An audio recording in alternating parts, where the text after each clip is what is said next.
നമസ്കാരം, മെട്രോ മാറ്റിനിയിലേക്ക് സ്വാഗതം. സോഷ്യൽ മീഡിയയിലെ താരങ്ങളാണ് നടൻ കൃഷ്ണകുമാറിന്റെ കുടുംബം. കൃഷ്ണകുമാറിനും ഭാര്യ സിന്ധു കൃഷ്ണയ്ക്കും 4 പെൺമക്കളാണ്. 4 പേരും ഇന്ന് സോഷ്യൽ മീഡിയയിലെ മിന്നും താരങ്ങളാണ്. സിനിമാ താരങ്ങളെക്കാൾ ആരാധകരുണ്ട് ഇവർക്ക്. യൂട്യൂബ് ചാനലിലൂടെ സിന്ധു കൃഷ്ണ ഏവർക്കും പ്രിയങ്കരിയായി മാറിയിരിക്കുകയാണ്. വീട്ടുവിശേഷങ്ങളാണ് സിന്ധുവിന്റെ ചാനലിലൂടെ പങ്കുവയ്ക്കാറുള്ളത്. ഇപ്പോൾ KK കുടുംബത്തെക്കുറിച്ച് മറ്റൊരു ചോദ്യമാണ് ഉയർന്നു വരുന്നത്. സിന്ധു കൃഷ്ണയുടെ അമ്മയെ കഴിഞ്ഞ കുറച്ചു നാളുകളായി വ്ലോഗുകളിൽ കാണാറില്ല. ഇതെന്തുകൊണ്ടാണെന്നാണ് ചോദ്യങ്ങൾ. അമ്മ എവിടെയെന്ന് ചോദിച്ച് നിരവധി കമന്റുകൾ വരുന്നുണ്ട്. അമ്മുമ്മ സൗന്ദര്യ പിണക്കത്തിലാണെന്ന് അഹാന ഒരു വ്ലോഗിൽ പറഞ്ഞിട്ടുണ്ട്. അതായിരിക്കാം കാണാത്തതെന്നാണ് ഒരു കമന്റ്. എന്നാൽ പെട്ടെന്ന് ഇങ്ങനെയുള്ള കമന്റുകൾ വരുമ്പോൾ ചോദ്യങ്ങളുമുണ്ട്. സിന്ധു കൃഷ്ണയുടെ അമ്മ വ്ലോഗുകളിൽ സ്ഥിരം സാന്നിധ്യമല്ല. കുറച്ച് ദിവസങ്ങൾ കണ്ടില്ലെങ്കിലും സ്ഥിരം വ്യൂവേഴ്സ് ഇത് ചൂണ്ടിക്കാണിക്കാനിടയില്ല. വ്യൂവർഷിപ്പ് കൂട്ടാനുള്ള മാർഗമാണോ എന്ന ചോദ്യം വരാനിടയുണ്ട്. കാരണം അടുത്ത കാലത്തായി സിന്ധു കൃഷ്ണയുടെയും ദിയ കൃഷ്ണയുടെയും വ്ലോഗുകൾക്ക് മുൻപത്തെ പോലെ കാഴ്ചക്കാരില്ല എന്നാണ് നിരീക്ഷണം. വിവാദങ്ങൾ ഇവരുടെ ജനപ്രീതിയെ സാരമായി ബാധിച്ചിട്ടുണ്ട്. അതേസമയം ഭർത്താവ് മരിച്ച് അധിക നാളായിട്ടില്ലാത്തതിനാൽ സിന്ധു കൃഷ്ണയുടെ അമ്മ എല്ലാത്തിൽ നിന്നും മാറി നിൽക്കുന്നതാകാനും സാധ്യതയുണ്ട്. പൊതുവെ മറ്റ് യൂട്യൂബേഴ്സിനെ പോലെ ഇവർക്ക് വിവാദങ്ങൾ ഉണ്ടാക്കേണ്ട കാര്യമില്ല. തനിയെ വിവാദങ്ങൾ തേടി വരുന്ന സാഹചര്യമാണ്. സബ്സ്ക്രിപ്ഷൻ വീഡിയോ വിവാദത്തിൽ മാപ്പ് പറഞ്ഞിട്ടും ഹൻസിക കൃഷ്ണയെ വിടാതെ വിമർശകരുണ്ട്. ഇത്തരമൊരു വീഡിയോ പങ്കുവച്ചത് തന്റെ ഭാഗത്തു നിന്നുണ്ടായ തെറ്റാണെന്നും ഹൻസിക പറഞ്ഞിരുന്നു. ഭർത്താവിന്റെ അമ്മയെ അമ്മ എന്ന് വിളിക്കാത്തതിനെ കുറിച്ച് സംസാരിക്കുകയായിരുന്നു ദിയ കൃഷ്ണ. ഞാൻ അശ്വിന്റെ അമ്മ ആന്റി എന്ന് വിളിക്കുന്നതിൽ ആന്റിക്ക് ഒരു കുഴപ്പവുമില്ല. എനിക്ക് അമ്മ എന്ന് വിളിക്കാൻ സിന്ധു കൃഷ്ണയുണ്ട്. അവരെ അല്ലാതെ വഴിയിൽ നിൽക്കുന്നവരെയൊന്നും എനിക്ക് അമ്മയെന്ന് വിളിക്കാൻ പറ്റില്ല. എന്റെ അച്ഛൻ കൃഷ്ണകുമാറും അമ്മ സിന്ധു കൃഷ്ണയുമാണ്. അശ്വിന്റെ അമ്മയാണ് മീനാക്ഷി. അശ്വിൻ ഒരിക്കലും എന്റെ അമ്മയെയും അച്ഛനെയും അങ്ങനെ വിളിക്കില്ല. ആന്റി, അങ്കിൾ എന്നാണ് വിളിക്കാറ്. അല്ലാതെ വിളിച്ചാൽ തനിക്ക് ഭ്രാന്താണോ എന്ന് ഞാൻ ചോദിക്കും. അശ്വിൻ അങ്ങനെ വിളിക്കുന്നതിനെ കുറിച്ച് ഇന്നേ വരെ ആരും വിളിച്ചിട്ടില്ല. നാളെ ഓമി കല്യാണം കഴിച്ച് ഭാര്യയുടെ അമ്മയെ അമ്മയെന്ന് വിളിച്ചാൽ എനിക്ക് സ്ട്രെസ് ആകും. എനിക്ക് അവൻ എന്നെ മാത്രം അമ്മയെന്ന് വിളിച്ചാൽ മതിയെന്നും ദിയ കൃഷ്ണ പറഞ്ഞിരുന്നു.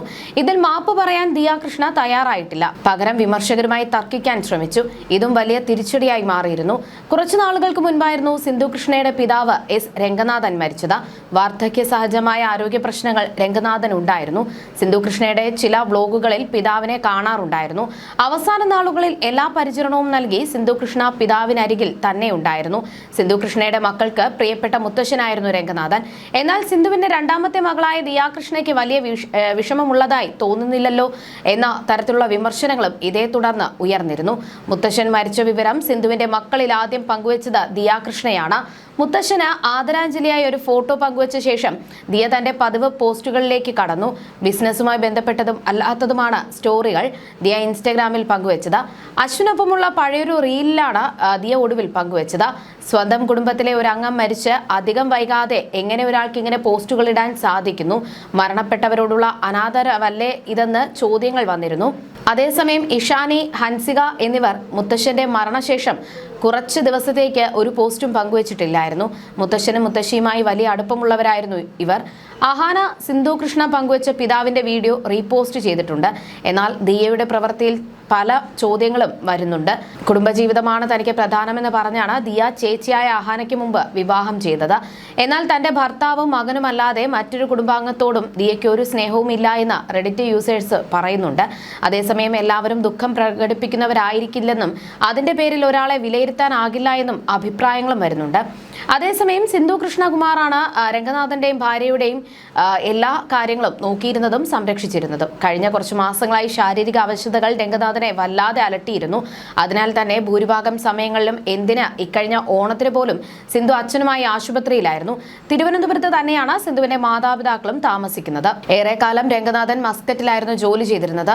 മക്കൾ വിവാഹിതരായി സെറ്റിലായി എന്ന് തോന്നിയ ശേഷമാണ് വിദേശത്തെ ജീവിതം അവസാനിപ്പിച്ച് രംഗനാഥനും ഭാര്യയും നാട്ടിൽ സ്ഥിരതാമസം തുടങ്ങിയത്. അച്ഛന്റെ ആരോഗ്യ പ്രശ്നങ്ങളെക്കുറിച്ചും തുടർച്ചയായ ആശുപത്രി സന്ദർശനങ്ങളെക്കുറിച്ചുമൊക്കെ അടുത്തിടെ ഒരു വ്ലോഗിൽ സിന്ധു സംസാരിച്ചിരുന്നു.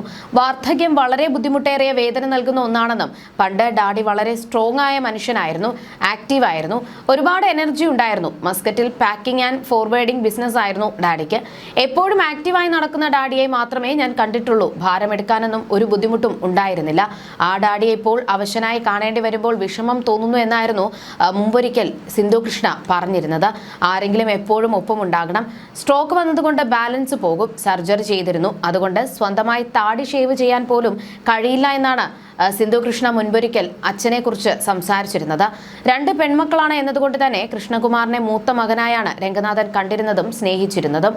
You're watching me on metromatney.com. on metromatney.com. metromatney.com. Subscribe for more videos. Subscribe for more videos. Subscribe here for more videos. Subscribe now. Thank you.